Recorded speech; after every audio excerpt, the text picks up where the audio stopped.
Background. This is a story about my 18th birthday celebrations. This takes place in India. To make my birthday special, we decided to dine at BBQ Nation, a really great place. So this is how the place works. There are barbecue grills in the middle of each table, and a little flag. When you raise the flag, the staff starts bringing you BBQ on those sticks. Don't know what they're called. And when you put it down, they stop, and you can have a buffet style main course. So, since the place is usually full, you have to book online in advance and give vegetarian/non-vegetarian preferences for the BBQ. You could also book the place for special occasions. Skip this paragraph if you're in a hurry. It's not required, but you can understand the end's point of view better. So in the ancient Vedic systems, there were occupational groups, like the occupations required for an economy to function. These were non-hereditary, and with these systems, every ancient Indian settlement was an economy of its own. But after centuries of social degradation, they turned into the so-called hereditary occupational caste system.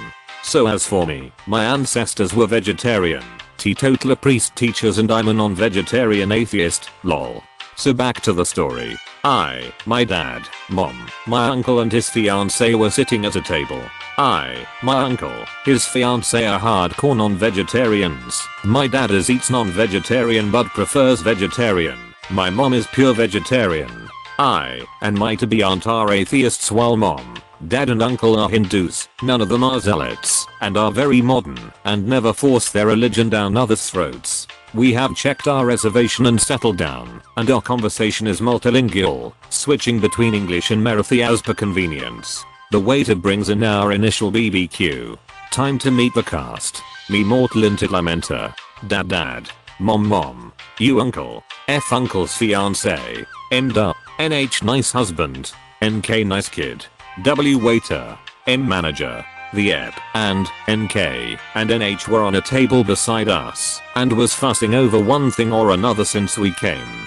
So as I took the first BBQ, chicken I assume, she came over to us and tapped my dad on the shoulder. Excuse me.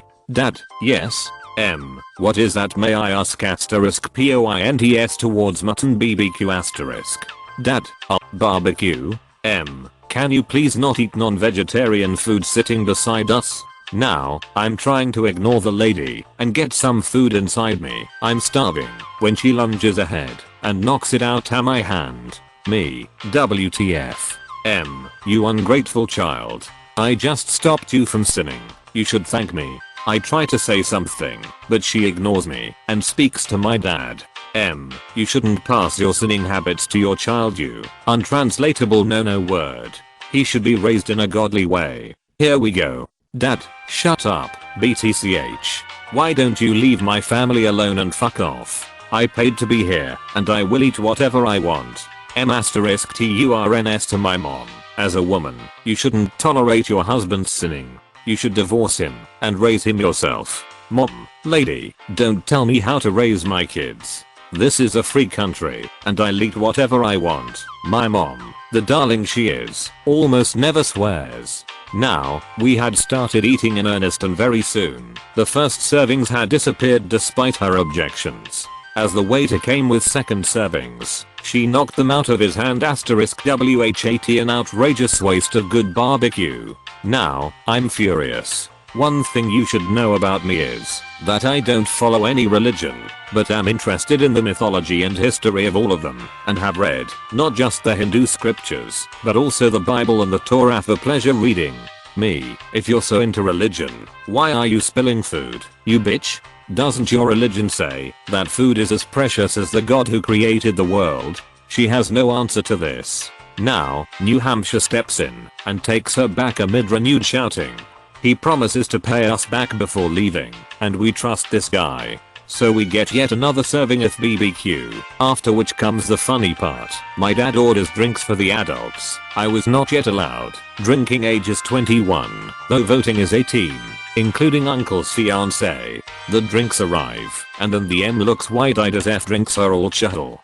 Before either NH or NK could restrain her, she comes over to our table and sweeps the glass from F's hand. The glass falls and shatters. We are lucky that F didn't get hurt. M started screaming about how F was a minor and shouldn't be allowed to drink and tries to slap her when my uncle, who's a big man, catches her hand and pushes her back forcefully. They begin a screaming match. Now, F does have a baby face and is shorter than I am, but she certainly doesn't look like a minor as she's just a year younger than you. Finally, M says the magic words. I want to see the manager. You. No, I want to see the manager. The manager comes, and she begins a rant about how my family was corrupting me, how my father was sexually abusing me and my sister. She thought F was my sister, WTF, and how F was a minor, an alcoholic hoe who shouldn't be allowed to drink, and how we had thrown a all-chahal glass at her. Now, F is on the verge of tears. She's quite faint-hearted. F shows M her ID with shaking hands, and the security footage proved that the M was talking BS. So, instead of paying only us for our BBQ serving, she'd have to pay the hotel for the glass she shattered. When she realized this, she bolted for the door, leaving NK and NH behind. NH paid for all the expenses while NK apologized. M called more security and M was caught. We did press charges, and the M is locked up in a mental institution somewhere, while I got a free birthday cake and coupons from the hotel for all my troubles, so yay. The cast: me, M, Park, poor kid, RC, random cyclist not really important, P, police, BT, bystander, PD, paramedics. As in the background info up from here, I'm a huge cyclist, I mean 150 kilometers a week cyclist. I still have a hard time believing this story to this day, but let's get on.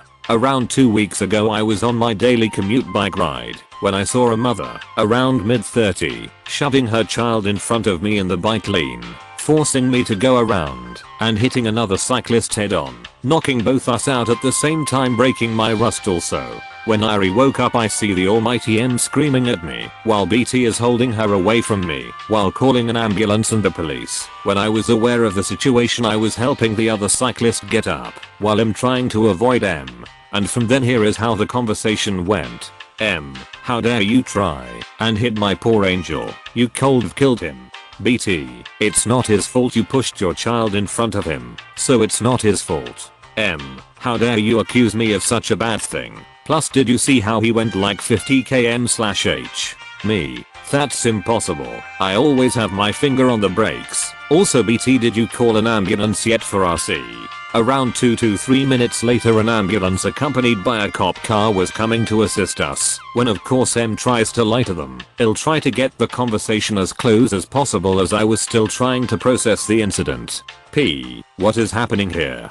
BT, this M3. M, this stupid cyclist nearly ran over my child, then trying to assault me. Me, that's not true, you pushed your kid in front of me, causing me to hit RC. PD, are you both okay? RC, just my head, but I think he'll be fine for now. M, who cares about him? Check my poor angel, remember he nearly got killed. I just look at her in complete shock when the police officer had enough of her and told her to shut it and let BT talk. When she does, BT confirms that M pushed Park. When the officer was done he arrested the M for attempted murder, child endangerment, child neglect, illegal carry of a firearm, she illegally owned 7 guns, consumption of illegal drugs like meth, coke if you get what I mean, and she has a faith bounty on her now, after killing her other child and escaping police from a different province. She ended up getting life sentence, but not enough popularity to get on the news. I still feel BT for the kid who has to now live with his friend after finding out his entire family was like her. That was the only solution to him. This story doesn't have the happiest ending, but I had to get this off my chest. My wrist is better, but I still have a few bruises. I hope that kid is doing fine now. And if you think this is fake, it's not. It just didn't get that much attention and a few people knows about this in my city. M, entitled demon, mother, RK, rational kid, helpful adult, me, pretty fucking obvious, NG, nice guard. This happened last year. So let me set the scene. I'm on a train to my tuition class, and I pull out my laptop and start a game of The Binding of Isaac. It was a 1-hour train and 10 minutes into the ride, Walk and M and RK, they take their seats, but 5 minutes later some talking and low volumes begin, and I don't eavesdrop, but when I'm trying not to, my brain makes my ears focus on what I'm trying to avoid. I only heard one word, which is laptop. I wasn't looking that way, so now I hear, give me that laptop. It was an intense game, as ISAC can be hard, especially when you're on a train. So I assumed she was talking to his son. Then I see an ugly fat hand grasp my laptop by the screen and try to pull it off my lap. I thought I was getting mugged as the train was stopped, so they cold visibly run off with the laptop. So I pull the fat hand and this is the conversation. Me, what the hell are you doing? I tend not to swear when starting a conversation with a random person. M, give me that laptop, you stole it off my son. RK, but mum. The RK looked a year or two younger than me. M, don't worry, I'll get your laptop back. Me, no, this is my laptop and I did not steal it off your son. M, don't you dare fucking lie to me. First you steal, and then you lie. RK, mum, stop causing a scene. That might not even be my laptop. Me, look ma'am, stop yelling. This is my laptop, I haven't stolen it off your son and you just messed up my work. She ruined my ISAC run.